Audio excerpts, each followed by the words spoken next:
Hey Thomas, welcome to the Stellar Work podcast. So glad you're here. Thank you so much for having me. Of course. I had to make good use of the opportunity that we have this big conference here in Berlin. So thank you for being here. It's my third time at WeAreDevelopers, which is the conference you were talking about. And it's always so much fun to come back to Berlin in July. I'm from Berlin, as you know, and this was kind of like homecoming for a week, meeting a lot of developers and being in Berlin in one of the best times of the year. Yeah. Although it was quite rainy and cold this week. Did you enjoy your talk? Did it came along? Yeah, I mean, I've learned over the years that these keynotes, as a speaker, you always want it to be perfect and you don't want to stumble and you don't want to have a demo fail. And the audience actually doesn't agree with that. The audience wants you to go through the hero's journey and stumble and maybe, misspell a word and see the demo fail, and they want to see how you react. Because the perfect presentation, the perfect video, you can just watch on YouTube or Netflix or whatever have you. The real in-person experience needs to be a little bit flawed, and that's much more enjoyable. So I enjoyed being on stage. I used to have much more stage fright, and now it feels to me like, let's get out there. And the Berlin crowd is always a bit quiet in the beginning. You're gonna warm them up, but no, it was a great keynote, and we had an amazing day yesterday, and the team is still out there at the booth today. And I think we're all out of swag, and we handed out 5,000 stickers and lots of hoodies and T-shirts. And I will get back to you on this because I really want one of your posters. We can send you one. Okay. I don't have one with me. When you kicked off the demo, when you started that, right? I was just waiting for you to pull off that gladiator scene where you go like, "Are you not entertained?" Because you're really good at this. So the story, with the demos at WeAreDevelopers is the first year I ever spoke at WeAreDevelopers was 2022. Was actually my first keynote ever as after I became the CEO of GitHub. And the demo failed, but only insofar as the HDMI connection had some kind of wackelkontakt. It was like a little unstable. And then the team came on stage and fixed it with a new adapter, I think. And then everything else, the AI part, Copilot, that actually worked super fine. That's what we're very worried about, that, GitHub might be down or the endpoint doesn't work. It fails. When it fails on a very basis level. So that was 2022. Last year, Chris, who was with me in the keynote, demoed, and he had more of an agent fail or agent mode, kind of like didn't get to the point where the demo did exactly what Chris wanted. And that became kind of like an endless loop until I relieved him and say, hey, I think everybody now saw that agents are not perfect and they're not going to replace developers. And this year, it was quite simple. Overnight, on the demo laptop, the GitHub authentication had expired. So, the token went past its whatever 30-day period. And as I was on stage with no cell phone, no wallet, nothing, like empty pockets, so it looks nice, even if I had known my password, I would have to do the two-factor dance, and that couldn't work. And so then we couldn't show that part. But I think it still worked out fine. I think so too. Maybe let's dive a little bit into Entire itself. Or maybe let's start a bit earlier. Yeah. Could you introduce yourself to our audience for everyone who does not know who Thomas Dohmke is? Yeah, I'm a software developer is what I love saying. I think the first few years at GitHub CEO, I would go on stage and say, hey, I'm Thomas, I'm the CEO of GitHub, but I'm Thomas and I'm a developer. I've been a software developer since the late 80s, early 90s. I started here in Berlin coding first on an East German Robotron computer and then on Commodore 64. And my passion for software has driven, my whole life from that point in time when I was 11, 12 years old. In the late 90s, I decided to become a professional software developer by studying computer engineering at TU Berlin.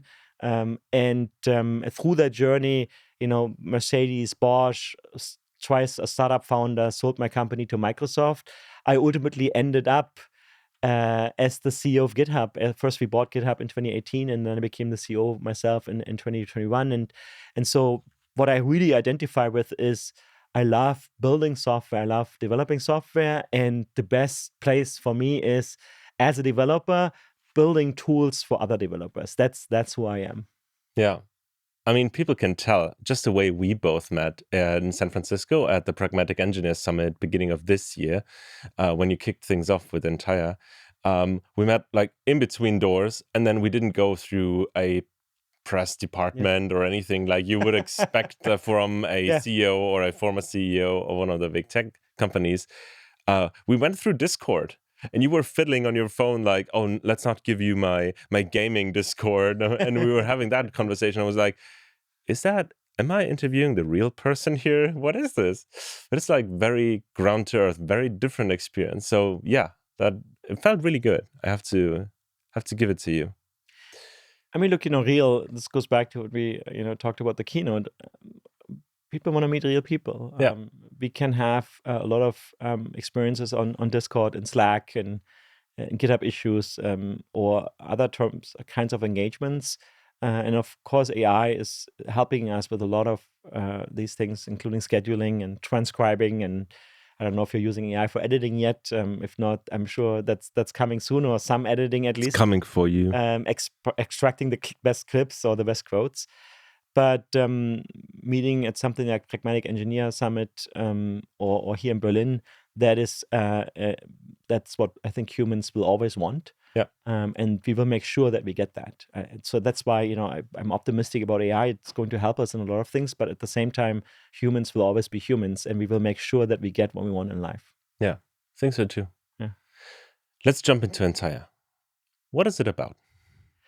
The way I would frame, our vision is that we want to reinvent how developer platforms work in this world where it's no longer human-to-human collaboration, but it's human-to-agent and often also agent-to-agent collaboration.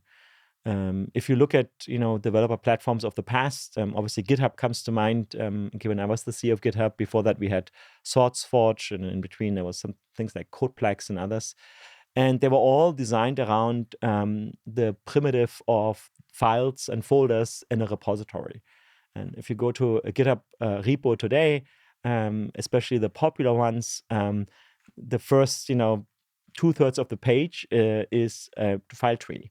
It's kind of like a modern interpretation of the macOS Finder or the Windows Explorer. Yeah. And then below that is the README, and you can read that to understand what the repo does and how to install it. And you can triage kind of like from the commit age and the history. Is it an active project? Is the maintainer just fixing bugs, or is new stuff happening?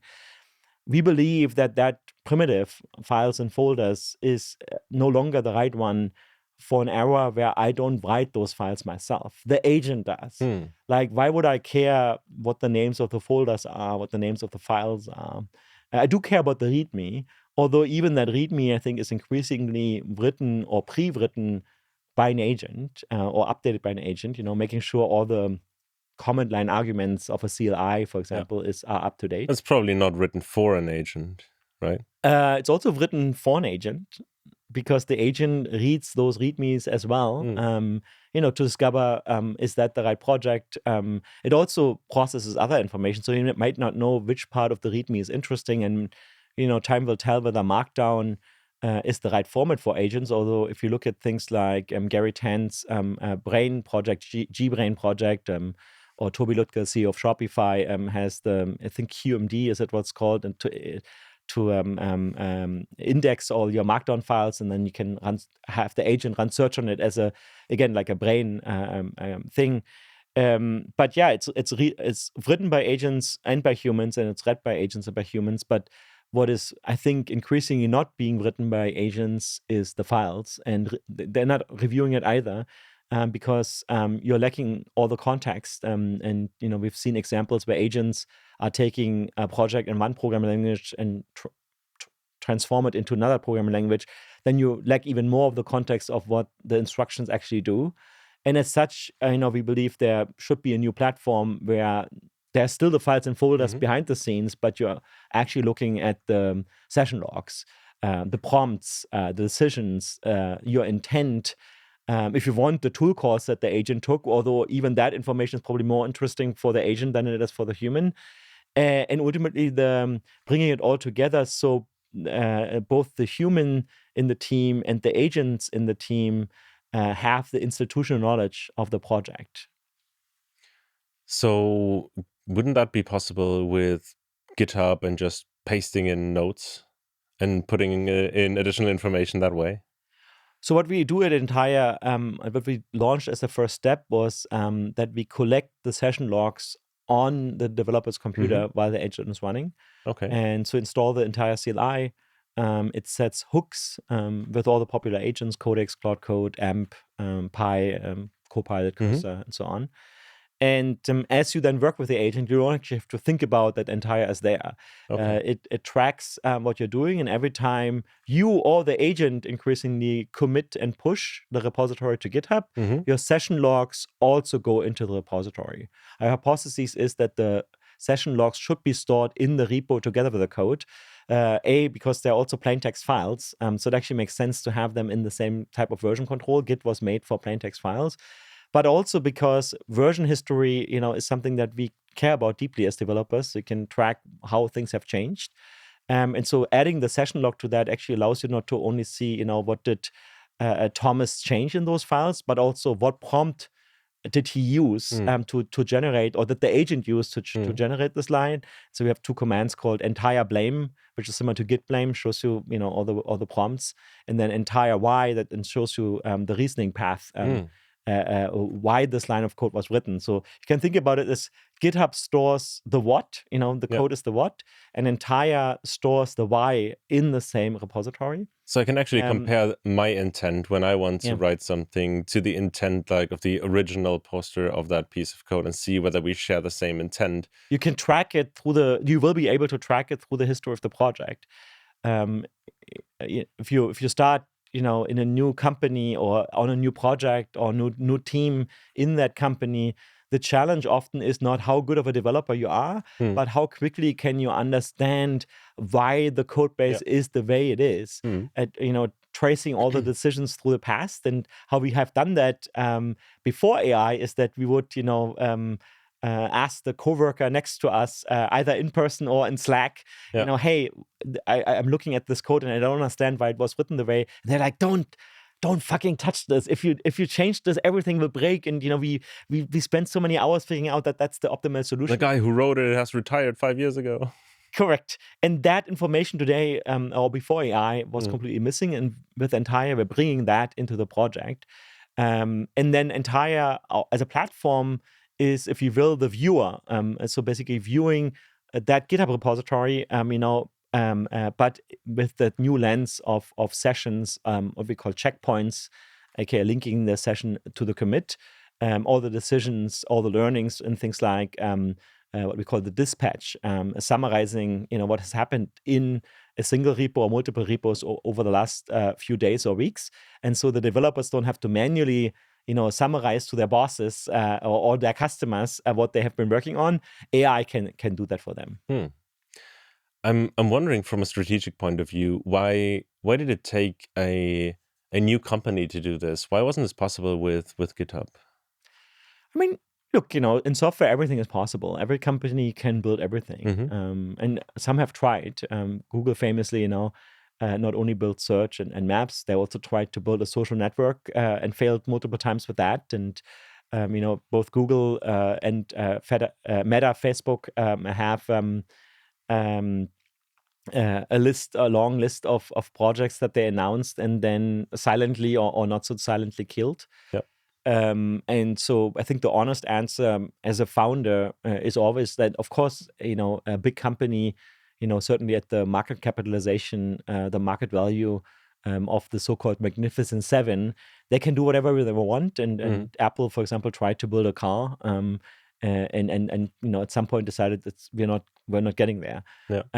The flip side of that is that, of course, all these companies have existing customers that have existing expectations, and it's really hard to change existing products, certainly at the scale of a GitHub or of a Facebook, and say, what you have been seeing on a repository page for the last 10, 15 years is now no longer interesting. Here's the new thing. And you get an outcry, or if you will, shitstorm of developers saying, this is not what I want, and I don't understand why they're changing it. And we have seen some of that under my leadership at GitHub as well about Copilot.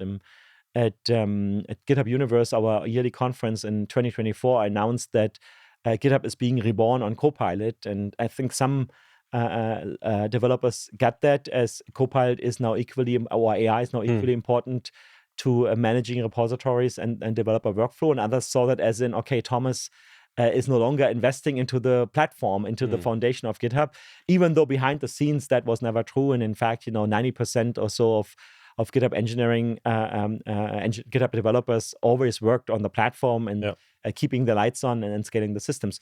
But it's still, you show kind of the trajectory of the business when you introduce an agent like Copilot and start to monetize and capitalize on that. You show like a strategic path where you want to take the company. And although you didn't move away from the platform, it kind of shows the trajectory of where, let's say, the shareholder of GitHub at least wants this company to go towards. And that's certainly not where entire, you're certainly not coming out with a Copilot yourself and trying to capitalize on that.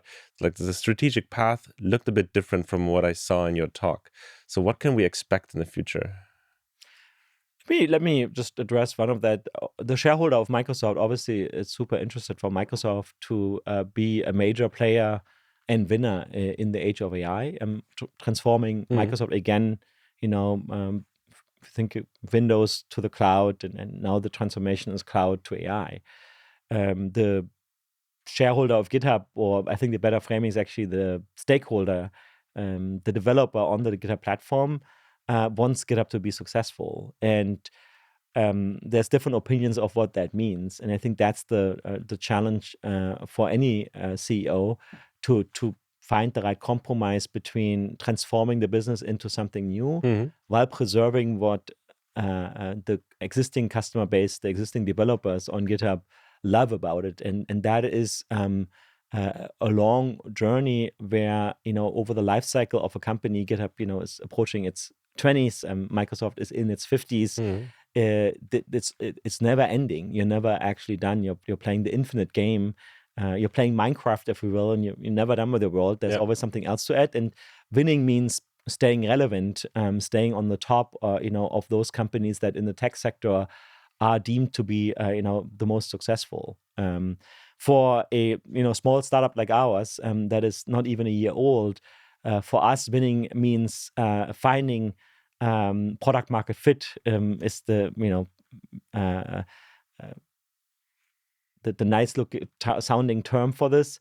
The reality means finding people that love our product and our brand. And those, I think, are equally important in today's world. And it's something that GitHub, with the Octocat and with the GitHub logo and the product, has succeeded in for quite a long time, and that we still have to prove. And so we're working hard on building out the product, and we can get to the feature set if you'd like in a few minutes.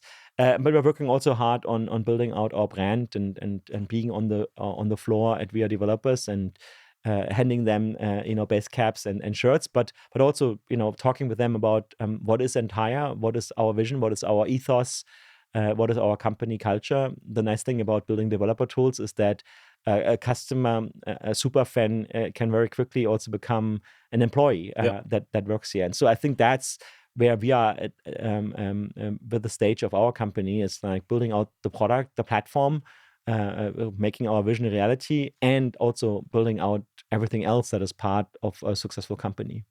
Let's get to the product roadmap. So we outlined in February when we launched, I think right after we met, the Pragmatic Summit was, I think, February. Like your talk at the Pragmatic Summit, it felt like a kickoff for things. Oh, actually, you're right. We launched on Tuesday, and then the Pragmatic Summit was on Wednesday, February 10, 11 or something About like that. Yeah. And so the vision that we outlined is a 3-layer cake. And at the bottom layer is infrastructure. And for any developer platform, I believe that will continue to mean Git. Having Git at the foundation to store repositories, to store source code, to store sessions. And in February, we announced we're building a new Git backend. And this week here in Berlin, we announced that Git backend. We are bringing Git back to its original promise that Linus Torvalds outlined at a tech talk at Google in 2007, which is being distributed, being fast and being reliable. And so we rebuilt the Git stack on the server side. So client is the same, so you can just keep using Git as you'd like. And the server allows you now to host Git in any cloud region of the world. We're launching with a region in the United States, one in Europe and one in Australia. And so you can take your existing GitHub repo and can mirror it in any of those 3 regions and pin it there and say, here's my European clone of my project, either private or public repository. But you can also spread it over multiple of these regions. So you have higher availability, especially if you have team members that are either fully remote or work out of let's say India Development Center in Bengaluru, and they have the mirror of their repo in region, and that means lower latency, faster clone times, faster push times, and it also means if a region is down or an internet cable was cut off for whatever reason, they still have another mirror of that repo available either in their region or in another region if theirs went down. So that's the bottom layer, Git infrastructure. And we're going to add more regions very soon. We have our core architecture down. Now we're training the waitlist over the coming days and weeks. And then we will add more regions to the map. To ultimately allow every developer to have a control over where their intellectual property, their code is stored or mirrored, and also to let agents hammer those endpoints at a much higher frequency than a centralized system would allow. Let's say that for a bit. I mean, it's really cool to just mirror your stuff and then get going, but like, maybe this is a very futuristic dream of mine, but is there any way that, because when I mirror my repo from Git, I don't have like the context and the log and the intent saved there. Is there any way where I could like artificially pull context and intent from years and years of having the repo at Git onto entire, to not start from zero when I'm mirroring? So I mentioned the layer cake, and we talked about the bottom layer. Should also mention that other than mirroring, we will also allow you to natively host your repository on Git, on entire, your Git repository on entire. So you don't have to mirror from GitHub anymore. You can just have it on the entire network and still spread it across multiple regions. On top of this bottom layer is the next layer we call the semantic layer, which is all the knowledge that has led to the code, the why. And that is your session logs. That's what we started with, and we'll soon have a new version of the CLI where you can actually pull in your session logs that already exist on your computer's machine, so you don't have to lose all the history that you already had until the point that you onboarded to entire. Internally, we also have a tool, we're calling it internal librarian, that collects other information out of knowledge bases, markdown files, Slack conversation, and feeds that into the semantic layer. And so you can collect all the information that led to the project. And you can actually query that in Slack by saying @Marvin, which is our mascot. That is and so cool. both the developers, but also the non-technical folks, the go-to-market employees, can ask about the code base, but features, what has shipped in the last few days, or general company knowledge. As many open source companies do, we manage our company handbook in markdown files in the repository, and so that gives you that knowledge base. And again, the idea here is that what is useful for a human to query and have available through an agent is also useful for the agent that is working on the code base to figure out, why is this the way it is, and should I really refactor this, or maybe I keep it this way and focus on the request that the developer had for me. That is so interesting, because companies now start to build these retrieval augmented generators where they try to have like a company brain with all of their information that they put in. And I see many companies doing this, and I was wondering, isn't this like a big overlap to what Entire will offer them? I mean, when you work with Entire, you still retrieve information, you still retrieve context, right? So part of a retrieval you already have there.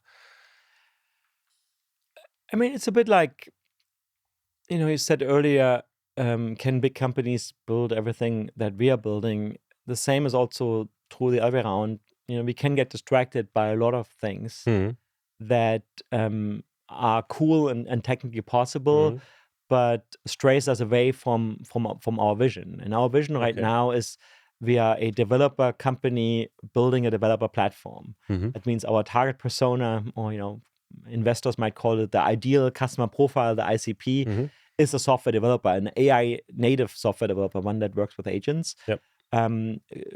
Could you see a future where a platform like that is also useful for any kind of knowledge worker, one in marketing or one in communication, or in common words, storing more than evolving logs, right? the developer platform into a SharePoint or Notion, something like that?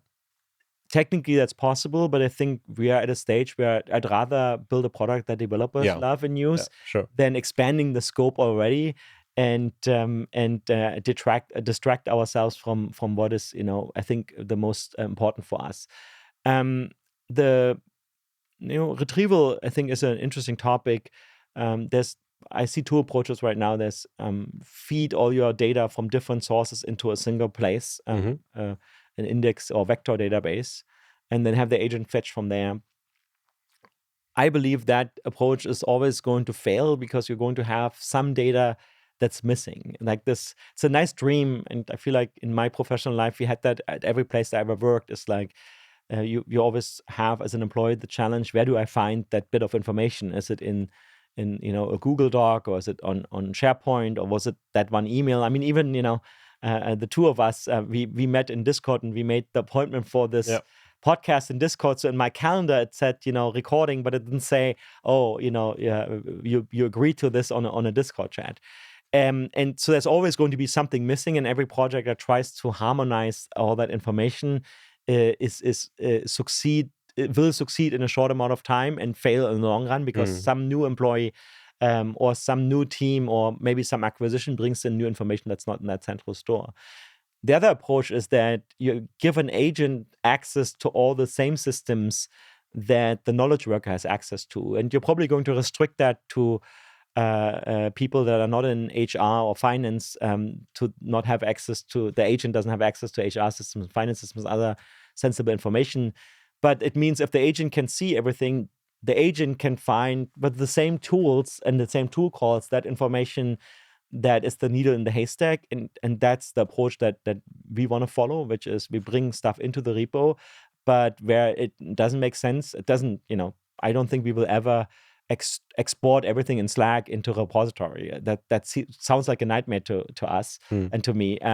It's much more interesting, give the agent access to Slack and pull the information from Slack at the point in time when it's needed for a decision. Yeah. One thing that during my research for this episode, one thing that I stumbled upon is if you store context and intent, isn't it like very sensitive information that those companies will give you in the long run? Is it? I mean, well, intent and probably business logic at one point. Look, any enterprise platform, and as such, developer platform is an enterprise platform, stores sensitive information. Once we have your source code in a Git repository, that means your intellectual property as a software company is stored on our servers. In the same way that you're trusting Google or Microsoft with your email, Notion with your notes and other collaboration docs and whatever have you. All these, documents that you have already been producing are sensitive in that sense, as they describe, what makes your company a successful business. And so you have to trust enterprise platforms, and we have standards, ISO standards and SOC standards, SOC 2 and whatever. It is important, obviously, for us to build that trust with the customers. The session logs that you have in agent conversations are no different to emails or code. It starts with whatever you're putting into the prompt, and oftentimes I think today it's copy paste or partially copy and paste from a Google Doc or a Jira issue and whatever have you, and then the rest is written by the agent. And the sensitive part is actually when, for human or machine reasons, a secret appears there, like a password, access token, something that if an attacker has access to it, they can break into your systems and steal customer data. That is the sensitive part, and for that, we built secret sending into the pipeline. So on the client side, before these session logs are uploaded into Git, we are redacting that type of information, and we're also giving customers the opportunity to build their own custom detectors, so they can redact these session logs with things that are critical from a security perspective. But I don't think, and I haven't heard from customers the worry that the brain dump that our employees put into the session log is more sensitive than the code itself. And certainly, if you think about issue tracking systems, I already mentioned Jira, there's obviously lots of others, GitHub Issues, Linear, and so on.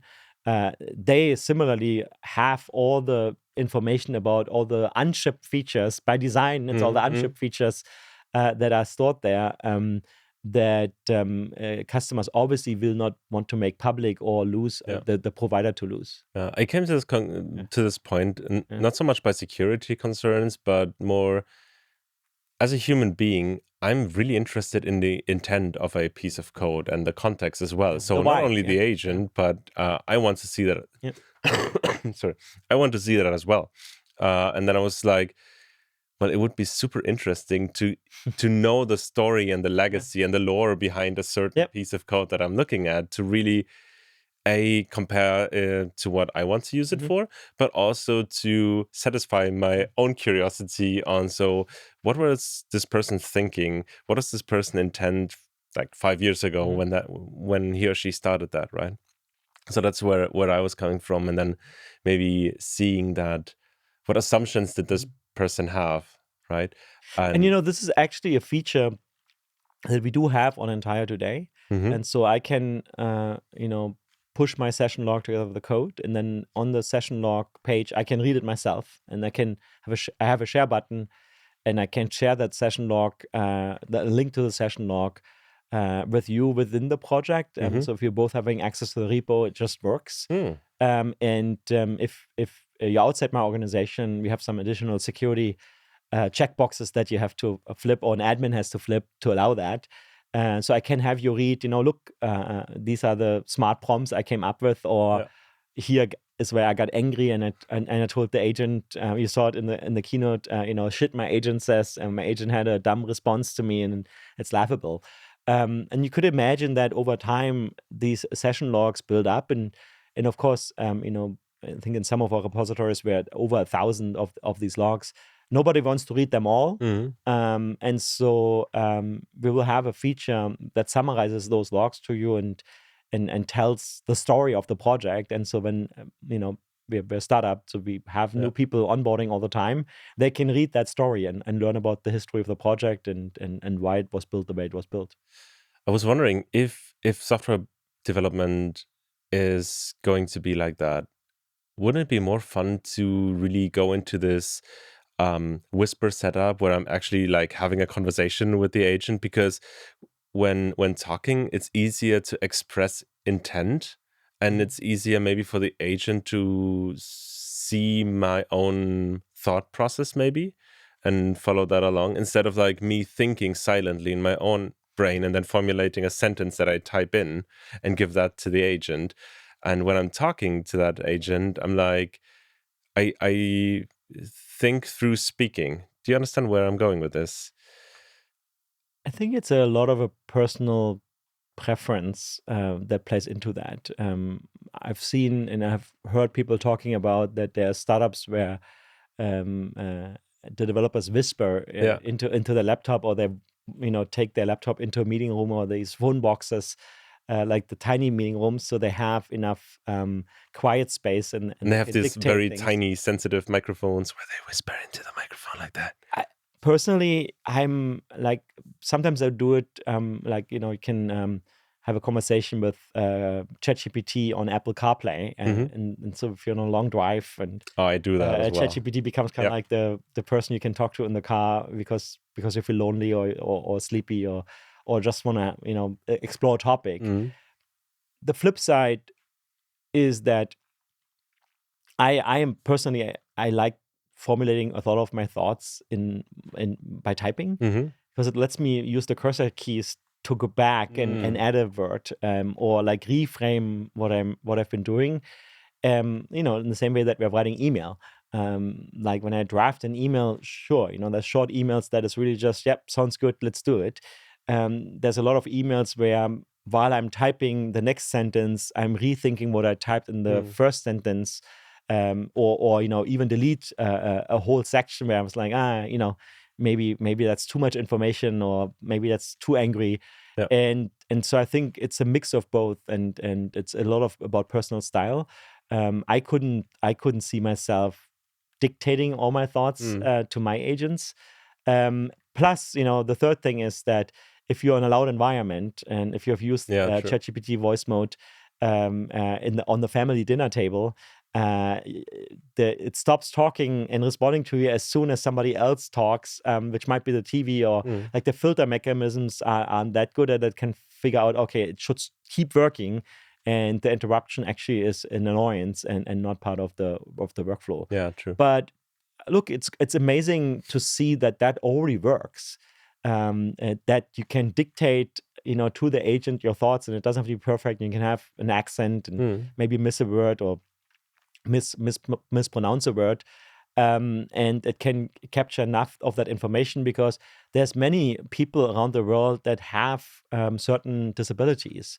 And we often think about disabilities as a permanent thing, but obviously there's many of those. You might break an arm while skiing, or you might have your newborn here, and one hand typing is really, really hard. So while you're not, and you still want to push a feature by legal definition disabled, you're no longer having 10 fingers available, and so then being able to dictate something real quick into the agent, so it can keep going while you keep your baby sleeping, is a true, quality of life improvement, and at the same time lets you stay productive. And I think that's what makes AI so exciting. True. I was thinking that when I'm talking to the AI, I use profanity, I'll be honest. And the agent really gets it, right? So, oh, he's pissed. And that is part of the context, right? So in this part of the process of developing that piece of functionality, he got pissed. And that is something that's maybe important later on when you want to understand why things work a certain way. So that's where I was coming from with, maybe we can transmit more context through speech than we can through writing. But nothing is stopping you from typing "what the fuck" into the. We don't have to say it to transport that message to the agent. I think most of us as developers and ChatGPT users have done that in some form or another. Where like, why are you so dumb today? And often, the legend at least has it that when Anthropic launches a new model the day before, the old models get a little dumber, so you feel a bigger jump from the old model to the new model. I don't know if that's true, but certainly people seem to believe that. Oh, with the last couple of models, I felt like going back is a step forward, to be honest. But yeah, let's fast forward a bit with Entire. How would software development or product development change? Let's fast forward maybe 5 years onto your roadmap. 5 years is a long time. When I was here at WeAreDevelopers in 2022, so 4 years ago, my prediction was that in 5 years, and so next year, AI would write 80% of the code. And at the time, that's a good guess, wasn't it? I mean, it was good, except I was clearly off. It didn't take us 5 years; it took us 3 years, because we were already there. Depending on your, we were already there last year. Well, sure. There's always going to be somebody that has to work on a Windows 95 code base or COBOL code base that doesn't have that same level of AI available yet, at least, or it's lacking the unit tests and the CI/CD workflow, DevOps, whatever have you, to fully benefit from an agent. But I think the 80% were right, but the time frame was wrong. It moved much faster. And similarly, what you have seen in the last, now 7-8 months since Opus 4.5, I think, and Codex 5.1 came out, the models have gotten so good that most developers that work with agents write no code almost no code at all, maybe 1% or so, and the agent writes all the code. And so looking forward another 5 years is a bit of a tricky question because the space is moving so fast and the transformation has happened so quickly that the easiest answer is, well, we are going to work all with agents. And we as developers are managing an orchestra of agents. I like the orchestra metaphor much better than the factory. Factory by design is something that produces the same part over and over. It's very linear. And it's about, reproducible work. We as developers almost never do the same code twice. In fact, that is a code smell if you're duplicating code. And but certainly agents will take over a lot of the boilerplate code and write that for us and take off that workload. And then will allow us, to conduct all these members of our orchestra, all the agents, to play amazing symphonies. And I think that's what is what the future is going to bring. Is every idea that you have as a software developer, in fact, every idea you ever had, it's no longer a question of, do I have enough time this weekend to start and finish that project into a prototype? It's much more of a, can I, frame it as a loop, with the prompt and intent and the respective evals, the test, the verification. So I can have one agent build that one idea and prototype it and have another agent work on the second idea. And then hopefully you have 5 agents working on your main quest, the thing, that your employer or you as a startup founder are actually pursuing.